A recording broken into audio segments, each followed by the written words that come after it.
All right, for our viewers at home, could you introduce yourselves and tell us a little bit about the documentary, and then we'll jump into it. Sure. I'm Ann via McCollough. I'm the director and a producer of Full Circle. Ethan, do you want to go? Oh, and I'm Ethan. I'm a producer. I launched the idea with Anne, and we've been working on this since day one, about 5 years ago. And a little bit about the project is Anne told me about this wonderful director of the Great Gull Island Project, Helen Hays. And the more I learned, I realized I initially wanted to write something, but then we decided to document it on film because I work at the CBS station in Seattle. So together we had enough confidence just to keep pushing forward at every step of the way. And we're finally here telling Helen's story. Awesome. So tell me a little bit about Gull Island and why is it so special? So Gull Island is a 17-acre island in the middle of Long Island Sound that used to be a military fort. So there are all these, gun emplacements and things on the island. I mean, definitely you feel that there was definitely a fort there. And after World War II, the museum, American Museum of Natural History, purchased the island for $1. And there people from the Linnean Society, which is a naturalist group that also meets at the museum,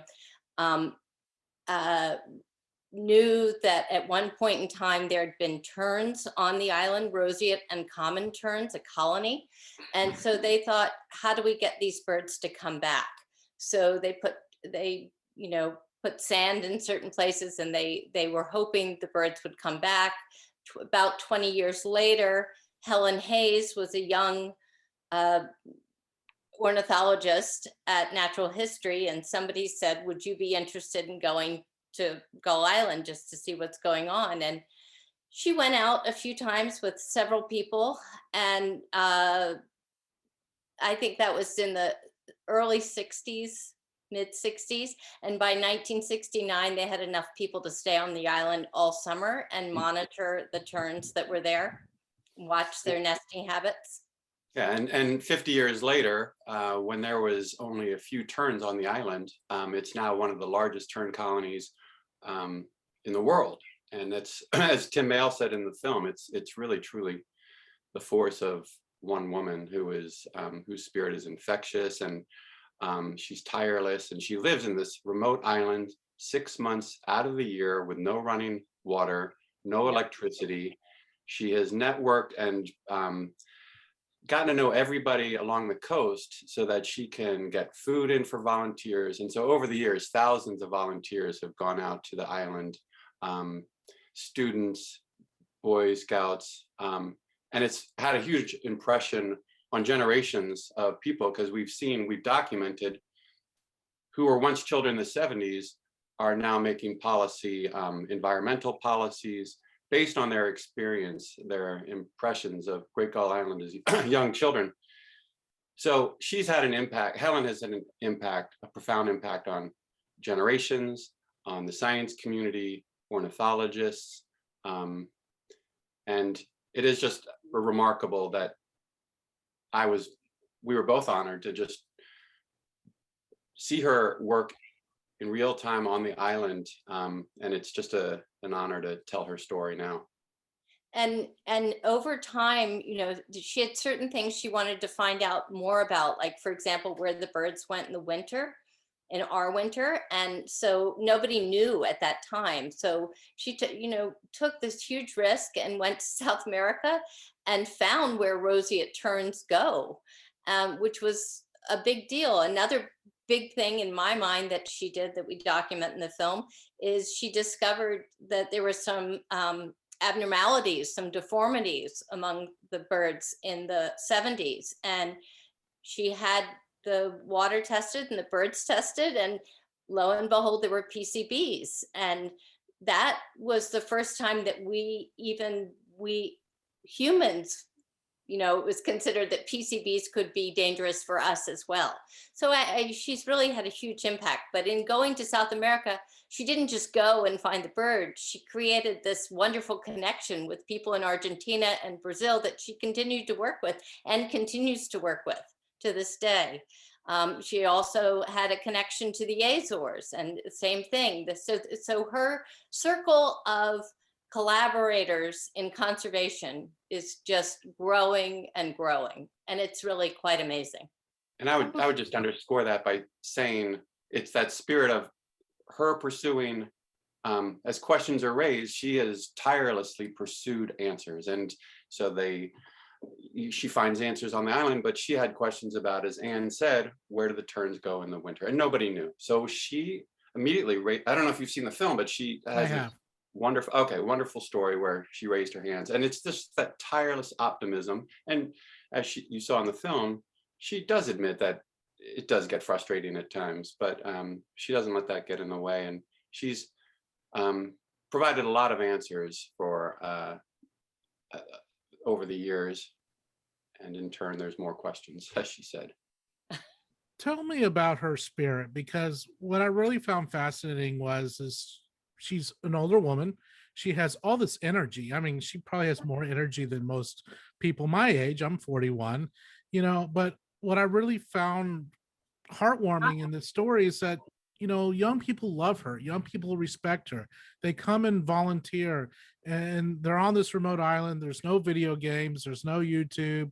They're there to work, but they do it because of her. So tell me a little bit about her spirit and why people are so drawn to her. Well, she's a very serious scientist, but in her seriousness, she also has the best sense of humor. So, she, if they're getting discouraged, she always has something cheery to say, and it's that ever-present optimism and encouragement that she gives to everyone. And really, what happens is it has a ripple effect, across the whole island and across the network of people working on things. She's infectious in her spirit is infectious, I should say. I would one of the biggest challenges we had or goals was to try to capture some of her spirit on camera, which it shines through. I mean, it's just a fraction of what you see on film is just a fraction of who she is. She is just present with you on the island. She's engaging. She loves what she does. She loves the terns. She loves people. She loves young and old. It's a great mixture of people out on the island. She's really interested in people and their perspectives on how do they look at the world. And she's always learning. Her curiosity about the birds translates over to us humans as well. So another thing, Ethan, just to add to that, is she is interested in everything. So, some people are poets who are out there, and she's interested in their poetry. Life is exciting to her. Yeah, and it sounds so trite and contrived when you say it out loud, but it's when you are present with her. For even in my first sitting down with her in the first interview, I knew this, this was just a remarkable person who's dedicated her life, and she is fueled by her own work. She is fueled by the people she's worked with, the terns. It's remarkable to see, and I think it's because she's not exposed to the city 6 months of the year, because she's in touch with a pace that so many of us are no longer in touch with. So it's built into her system to reflect, and so she's not distracted by all the technology and big city. And I think that just helps her reinforce who she is. And we can get distracted so easily in the city, and she's never lost her vision, and she's never lost her heart, and she's never lost, as Anne said, her scientific drive. So it's just a rare combination that all comes together in one person. That secret formula that not a lot of people have, but when we meet those people, we know that they're special. And that's what after watching the documentary, that's what I took out of it, that she is so special that she can connect with the young people. But she, like you said, Anne, very serious scientist. Let's get down to business. So Ethan, you work in television, Bill Nye the Science Guy, and you've worked in television for many years. So what is it like, on the technical side, going from television or going, for programs on TV, going to a documentary that's a motion picture? How did you have to Well, adapt to that? it's similar to jumping from the city to the island. There was a slower pace to this project than I can be afforded to me in my regular job.